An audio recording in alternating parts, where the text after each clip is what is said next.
വയനാട് പ്രകൃതി ദുരന്തത്തെ സംബന്ധിച്ച് കഴിഞ്ഞ ഏതാനും മാസങ്ങളായി നടന്നുകൊണ്ടിരിക്കുന്ന വാദപ്രതിവാദങ്ങൾ ഇന്നലത്തെ ഹൈക്കോടതിയുടെ പരാമർശങ്ങളോടുകൂടി ആ കാര്യത്തിലൊരു വ്യക്തത ഉണ്ടായിട്ടുണ്ടാകും എന്നാണ് ഞാൻ വിചാരിക്കുന്നത്. സംസ്ഥാന ഗവൺമെൻറ് പലപ്പോഴും ചെയ്യുന്നത് കാര്യങ്ങൾ വ്യക്തമായിട്ട് പഠിക്കുകയോ മനസ്സിലാക്കുകയോ ചെയ്യാതെ രാഷ്ട്രീയ വിവാദങ്ങൾ ഉണ്ടാക്കി ആ രാഷ്ട്രീയ വിവാദത്തിൻ്റെ പേരിൽ കേന്ദ്ര സർക്കാരിനെ കുറ്റപ്പെടുത്തി അതിലൂടെ രാഷ്ട്രീയ മുതലെടുപ്പ് നടത്താൻ വേണ്ടിയിട്ടുള്ള ശ്രമമാണ് ഓരോ ഘട്ടത്തിലും നടത്തിക്കൊണ്ടിരുന്നത്. നേരത്തെ നമുക്കറിയാം, കഴിഞ്ഞ വർഷം കേരളത്തെ കേന്ദ്രം ഞെരുക്കുന്നു എന്ന് പറഞ്ഞ് വ്യാപകമായിട്ടുള്ളൊരു പ്രചരണം നടന്നു. ആ പ്രചരണം ബജറ്റുമായി ബന്ധപ്പെട്ടും ബജറ്റിന് ശേഷമുള്ള കേന്ദ്ര സഹായവുമായി ബന്ധപ്പെട്ടും ധനകാര്യ കമ്മീഷൻ്റെ സഹായത്തെ സംബന്ധിച്ചും അങ്ങനെയുള്ള നിരവധി കാര്യങ്ങൾ അതിൽ പരാമർശവിധേയമായി. അവസാനം കേന്ദ്ര സർക്കാരിൻ്റെ കേരളത്തോടുള്ള അവഗണനയ്ക്കെതിരായിട്ട് കേരളത്തോട് വിവേചനം കാണിക്കുന്നു എന്ന് പറഞ്ഞുകൊണ്ട് കേരളത്തിന് അധിക സഹായം നൽകണം എന്നാവശ്യപ്പെട്ടുകൊണ്ട് സുപ്രീം കോടതി പോയി. അവസാനം സുപ്രീം കോടതി ആ വാദങ്ങൾ മുഴുവൻ തള്ളിക്കളഞ്ഞുകൊണ്ട് കേരളത്തിന് ഇന്നത്തെ നിയമമനുസരിച്ച് ലഭിക്കേണ്ട തുക, ആ തുക നൽകുന്നതിൽ കേന്ദ്ര സർക്കാർ ഒരു വിവേചനവും വരുത്തിയിട്ടില്ല. മാനദണ്ഡങ്ങളിൽ മാറ്റം വരുത്തണോ വേണ്ടയോ എന്നുള്ള കാര്യം വിശദമായിട്ട് പഠിക്കാൻ വേണ്ടിയിട്ട്, വിശദമായിട്ട് ആ കാര്യത്തിൽ വിലയിരുത്തൽ നടത്താൻ തീരുമാനമെടുക്കാൻ വേണ്ടിയിട്ട് ഫുൾ ബെഞ്ചിന് വിട്ടു. എന്ന് പറഞ്ഞാൽ രാഷ്ട്രീയ വിവേചനമില്ല എന്ന് സുപ്രീം കോടതി അസന്നിഗ്ധമായിട്ട് കഴിഞ്ഞ തവണത്തെ ഇഷ്യൂവിൽ പറഞ്ഞു. ഈ തവണയും വയനാട് ദുരന്തത്തെ സംബന്ധിച്ചും അത് തന്നെയാണ് നടന്നുകൊണ്ടിരിക്കുന്നത്. സംസ്ഥാന സർക്കാർ ദുരന്തത്തെ രാഷ്ട്രീയ മുതലെടുപ്പിന് വേണ്ടിയിട്ട് ഉപയോഗിക്കാനുള്ള നീക്കത്തിൽ നിന്ന് പിന്തിരിയണം ഇനിയെങ്കിലും എന്നാണ് എനിക്ക് അഭ്യർത്ഥിക്കാനുള്ളത്. കാരണം ഇനിയെങ്കിലും എന്ന് ഞാൻ പറയുന്നതിന് കാരണം, ഇന്നലത്തെ ഹൈക്കോടതിയുടെ ഈ പരാമർശങ്ങളും ഹൈക്കോടതിയിൽ നടന്നിട്ടുള്ള ചർച്ചകളും അത് സംബന്ധിച്ചിട്ടുള്ള വാർത്തകളൊക്കെ വന്നതിന് ശേഷവും സംസ്ഥാന സർക്കാർ ഇപ്പോഴും ശ്രമിക്കുന്നത് കേന്ദ്രത്തിൽ നിന്ന് കിട്ടേണ്ടതൊന്നും ഞങ്ങൾക്ക് കിട്ടിയിട്ടില്ല. ഞങ്ങളുടെ ഭാഗത്ത് നിന്നുണ്ടായിട്ടുള്ള, സംസ്ഥാന സർക്കാരിൻ്റെ ഭാഗത്ത് നിന്നുണ്ടായിട്ടുള്ള വീഴ്ചകൾ, ആ വീഴ്ചകൾ പരിഹരിക്കാൻ ശ്രമിക്കുന്നതിന് പകരം എങ്ങനെ ദുരന്തത്തെ രാഷ്ട്രീയ മുതലെടുപ്പിന് വേണ്ടിയിട്ട് ഉപയോഗിക്കാം, ആ നീക്കമാണ് ഇപ്പോഴും നടത്തിക്കൊണ്ടിരിക്കുന്നത്.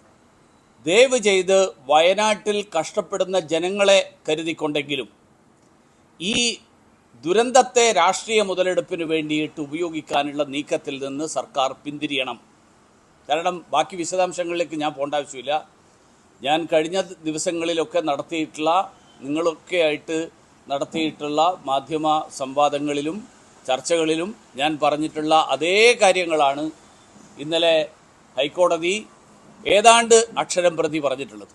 ഹൈക്കോടതി പറഞ്ഞിട്ടുള്ളത്, നിങ്ങളുടെ കയ്യിൽ കണക്കില്ലാതെ, നിങ്ങളുടെ കയ്യിൽ എത്ര പണമുണ്ട് എന്ന് ചെലവഴിക്കാനുണ്ട് എന്നറിയാതെ നിങ്ങൾ ചെന്ന് കണക്ക് ചോദിക്കുന്നതിൽ കാര്യമില്ല. മാത്രമല്ല, മാനദണ്ഡങ്ങളെക്കുറിച്ച്, അതിൻ്റെ പ്രക്രിയയെക്കുറിച്ച്, എങ്ങനെയാണ് ദുരന്തങ്ങൾ സംഭവിക്കുമ്പോൾ, പ്രകൃതി ദുരന്തങ്ങൾ സംഭവിക്കുമ്പോൾ അതിൽ സഹായം നൽകാനുള്ള നിലവിലുള്ള നമ്മുടെ രാജ്യത്തെ നിയമം എന്നുള്ളത് ഒന്നുകിൽ മനസ്സിലാക്കാതെ, അല്ലെങ്കിൽ മനസ്സിലായതിന് ശേഷം അത് ജനങ്ങളെ തെറ്റിദ്ധരിപ്പിക്കുന്ന വിധത്തിൽ അവതരിപ്പിച്ചുകൊണ്ട് കേന്ദ്ര സർക്കാരിനെ കുറ്റപ്പെടുത്താൻ, എല്ലാ കാര്യത്തിലും കേന്ദ്ര സർക്കാരിനെ കുറ്റപ്പെടുത്താൻ വേണ്ടി നടത്തുന്ന ശ്രമം, ആ ശ്രമം അവസാനിപ്പിക്കണം ഇനിയെങ്കിലും. കാരണം ഇന്ന് ബാക്കി കാര്യങ്ങളൊക്കെ മാധ്യമങ്ങൾ വിശദമായിട്ട് റിപ്പോർട്ട് ചെയ്തിട്ടുണ്ട്. ആ മാധ്യമങ്ങളിൽ ഇന്നലത്തെ പരാമർശത്തിന് ശേഷം സംസ്ഥാന സർക്കാരിൻ്റെ ചില വിശദീകരണങ്ങളൊക്കെ വന്നിട്ടുണ്ട് എന്നുള്ളത് ഞാൻ കാണാതിരിക്കുന്നില്ല. ആ വിശദീകരണങ്ങൾ കോടതിയിൽ പറയാൻ കഴിയാത്ത ആളുകൾ ജനങ്ങളെ തെറ്റിദ്ധരിപ്പിക്കാൻ വേണ്ടിയിട്ട് മാധ്യമങ്ങളോട് പറയുന്നതിൻ്റെ അർത്ഥം തന്നെ അവർക്ക് കോടതിയുടെ മുമ്പാകെ ബോധ്യപ്പെടുത്താൻ ഒന്നും സാധിക്കുന്നില്ല, ഒന്നുമില്ല അവരുടെ കൈവശം എന്നുള്ളതാണ്. അതുകൊണ്ട് ഇനിയും എന്ന് ഞാൻ പറയാനുള്ള കാരണം അതാണ്, രാഷ്ട്രീയ മുതലെടുപ്പിന് വേണ്ടിയിട്ട് ദുരന്തത്തെ ഉപയോഗിക്കുന്നത്. രണ്ടാമത്തെ കാര്യം വളരെ വളരെ ഗുരുതരമായിട്ടുള്ള വിഷയം. CPM-ഉം കോൺഗ്രസും ചേർന്ന് സംയുക്തമായി നടത്തുന്ന ജനവഞ്ചനയുടെ ഏറ്റവും ഒടുവിലത്തെ ഉദാഹരണം. ആ ഒടുവിലത്തെ ഉദാഹരണമാണ് കൊച്ചിയിലെ സ്മാർട്ട് സിറ്റി എന്ന് പറയുന്ന പദ്ധതി. നമുക്കെല്ലാവർക്കും അറിയാം, 2011 തുടങ്ങിയ ഒരു പരിശ്രമമാണിത്.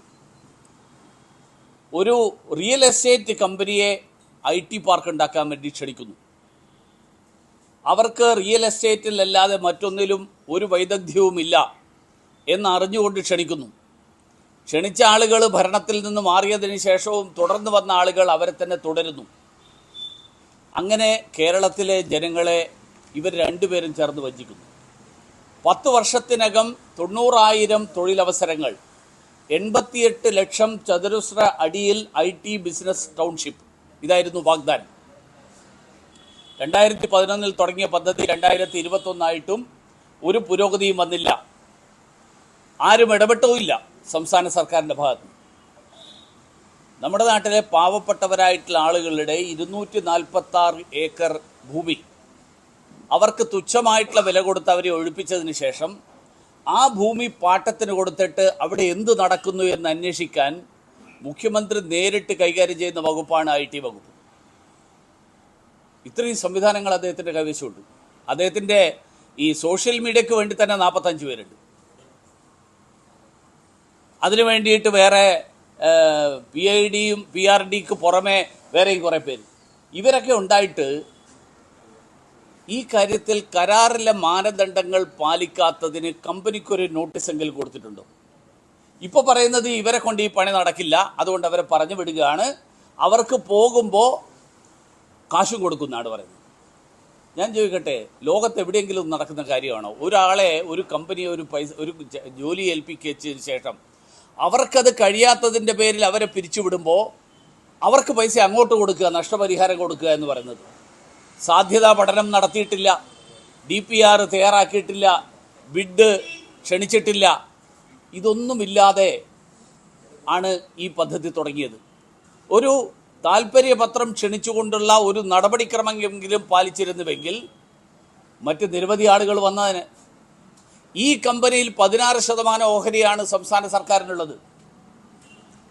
90,000 തൊഴിലുണ്ടാക്കുക എന്ന് പറഞ്ഞാൽ ഞാൻ മനസ്സിലാക്കിയിട്ടുള്ളത് 90,000 തൊഴിലവസരങ്ങൾ ഉറപ്പാക്കാൻ ഈ TCOM-ന് കരാർ പ്രകാരം ബാധ്യതയില്ല.